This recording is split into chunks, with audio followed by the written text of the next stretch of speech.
You know, I'm actually starting to come around on all these sequels we keep getting. From now on, only sequels, nothing else. 6 Home Alone movies? No, sir. I want 109 of them. You can do it, Disney. I believe in you. Yeah, so I saw the trailer for XO Kitty and thought, here we go. More to all the boys. The exact thing no one's been asking for. I mean, I like those movies just fine, okay? But like, come on. But then I thought more about it, and like, Kitty was one of the best characters in those movies, and she did not get enough screen time at all, okay? It was criminal, I tell you. So like, I assumed that I'd watch a couple episodes, get kind of bored, maybe not even make a video about it, you know? But like, then I ended up binging the whole show in like 2 days, which to be fair is not that hard because the episodes are pretty short for a Netflix show, which may I say, more of that please. But all the same, the show is nothing like how I expected, but also it's exactly what I expected, which makes no sense, but hey, what you gonna do? But hey, let's talk about it. So come along kids, let's take a walk. We start off with our main character, Kitty Covey, the younger sister of Lara Jean. Now during those movies, Kitty ended up meeting a young Korean boy named Dae, and apparently they've been long distance dating for 4 years? Kitty, are you there? Kitty? Hi. Hi. I can hear you now. Finally. My reception's so bad here. This is so hard. I wish I was there. Are we ever gonna see each other again? Kitty? Day? I said, are we ever gonna see each other again? Hello? I mean, I get that it seems all romantic and stuff, but like when you're a teenager, you think you're like Orlando Bloom at the end of Pirates of the Caribbean 3, you know, like I've been cursed to sail the 7 seas and can only come to shore and see you once every 10 years. And like, it's just your cousin's friend from Wisconsin, you know, like calm down. Don't waste your life, please. Anyway, right after this, we learned that Kitty applied to go to Dae's international school in Korea called KISS, which stands for the Korean Institute of Susan Sarandon, which also happens to be the exact same school her mom went to years ago. Clearly, this is destiny, right? And what do you know? She got the scholarship. And I realized that she went to Korea for boarding school in her junior year of high school. And then suddenly, something clicked. The school mom went to, one of the top international schools in the world, is the same one Dae goes to. That's a coincidence. It's more than that, Dad. This is fate. And trust me, Dad, I've read all of Living with the Jamesons and Kidnapped by One Direction on Wattpad, okay? So, yeah, I know a thing or two about romantic fate, okay? And so her dad says yes, and next thing you know, Kitty's on her way to South Korea to begin this exciting new chapter of her life.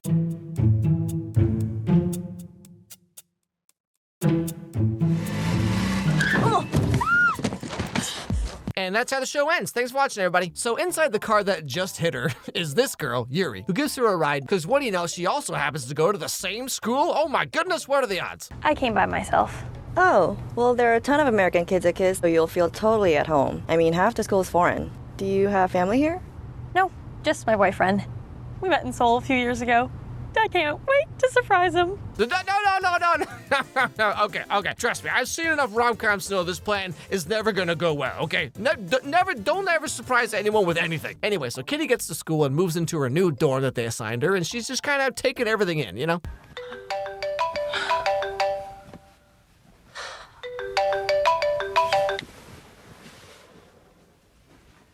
Hi, Dad. Hey, kitten. Everything going okay? Oh, so now FaceTiming works just fine, huh? Yeah, okay, Dae, I see how it is. Pulling the old Lindsay Lohan Parent Trap trick, I'm on to you. Hal, you've got to get back here to help me. Annie, I can't. I want more time with Mom. What's going on? Anne, are you still there? I can barely hear you. I'm here. What are you... I think I lost you, Anne. Hello? Anyway, so Kitty gets ready for the welcome party, and more importantly, she's gonna get to finally meet Dae, and then they're gonna hug and cry, and he's gonna kiss her on the dance floor, and everyone's gonna be like, oh, it's true love. Now we kiss. I need to tell you something. Kitty? This is Dae. The person you were telling me about in the car? Yeah. My boyfriend.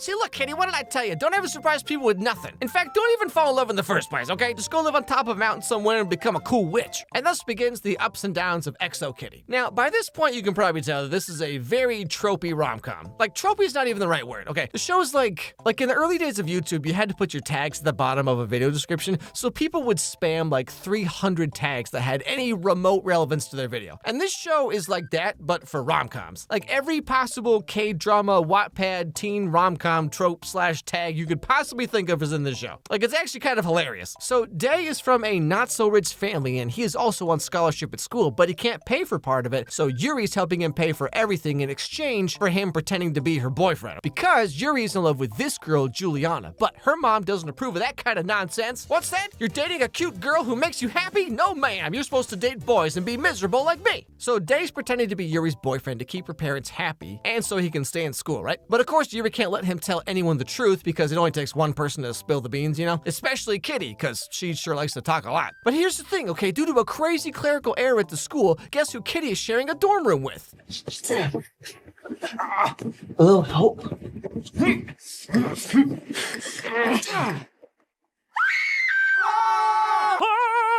Oh my goodness, she's been kidnapped by One Direction, bunking with BTS. That's right, she has to share a dorm with her ex-boyfriend and all his pretty guy friends. Oh, what's a girl to do? So this is like the layout of the show here, okay? We have Kitty, who has some mommy issues and went to Korea to get a better idea of who she was. Then we have Dae, the pretty Korean boy with mommy issues, who has to pretend to date Yuri, the gay girl with mommy issues. And then there's Minho, the other pretty Korean boy with mommy issues. And Q, Kitty's new gay best friend who like the way we all like find out that he's gay is just so funny to me.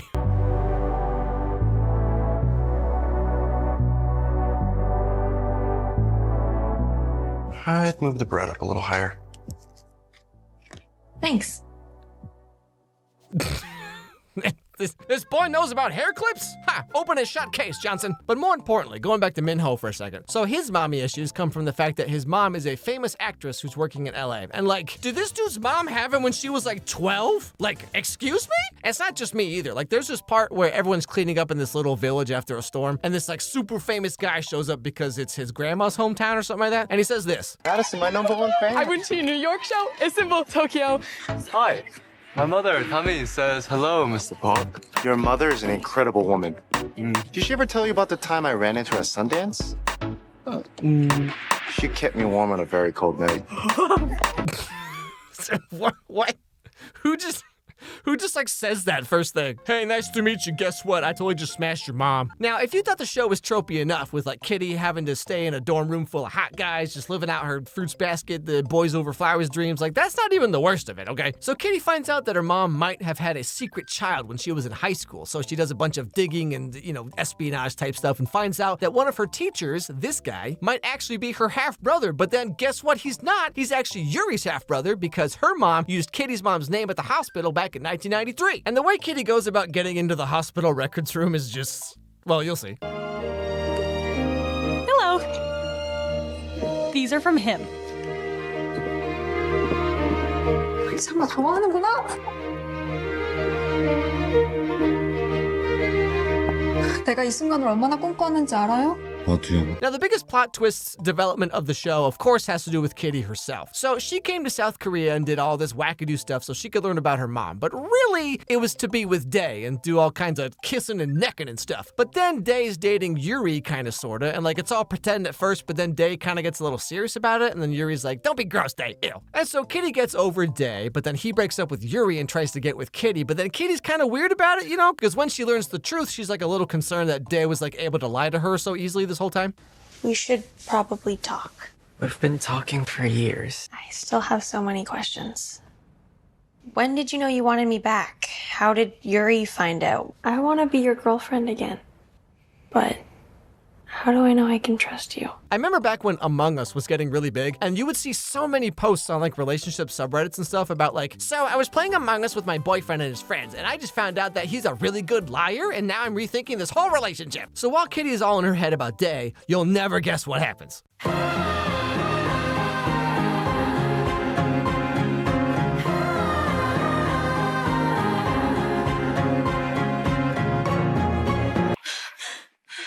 Oh my goodness, it's one of those girl-kissing girl shows. Yeah, Netflix did a really good job of totally misleading everyone about what the show is actually about. Like, I mean, it is about Kitty and Dae and Kitty finding herself at a new school, fish out of water story, South Korea, blah, blah, blah. You know, that's all true, right? But like, they pulled like a full-on Metal Gear Solid 2 bait and switch about what the show is actually about, which is Kitty falling in love with a girl. But Yuri has Juliana, who she's in love with, and Kitty has Dae, but she's not that into him anymore. So at the very end, Kitty has to let them both go and move on with her life. I don't regret anything with the two of us. I don't regret coming here. I don't regret the last few years. Dave, for me, you were the perfect first boyfriend. You know, somehow phrases like this are way worse than just breaking up in the first place. Like, you know, like back when you broke up with like your first boyfriend or girlfriend or whatever, and like you're still trying to be romantic about it for some reason, and you say like nonsense garbage like, oh, we didn't work out this time, but in the next life, I'll find you. And then 300 years later, you've both been reincarnated like 4 times, and you're just like, wow. Good luck with everything. But all the same, Kitty helps Yuri find her half-brother. She breaks up with Day. She gets expelled from school because she's living with boys. And you know what happens when a girl lives with 3 boys. They commandeer the entire bathroom. So yeah, Kitty's being sent home all by herself.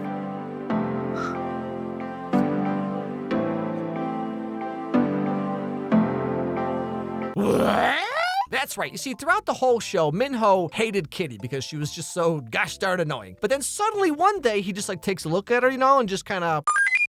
And when she gets kicked out of school and has to go back to the US, what do you know? Minho himself decides to get the seat next to her somehow because he just can't let her go like that. This plane or in coach? Both. I'm on this plane because I'm going to see my mom in LA. I'm in coach because I thought maybe you could use a friend. Yeah, you know, speaking of your mom, Minho, just real quick for a second here, like, seriously, how the fuck? And so the season ends with Kitty having to explore the brave new world of being bi/pan/whatever she is exactly. Which, from what I've heard from all the sapphic girls I've known, like, never goes nearly as smoothly as it does in TV shows. You know, girls will be like, ugh, boys are so dumb and complicated. Dating a girl would be so much easier. But apparently that usually just goes like, man, I sure wish I had a girlfriend. Yeah, me too.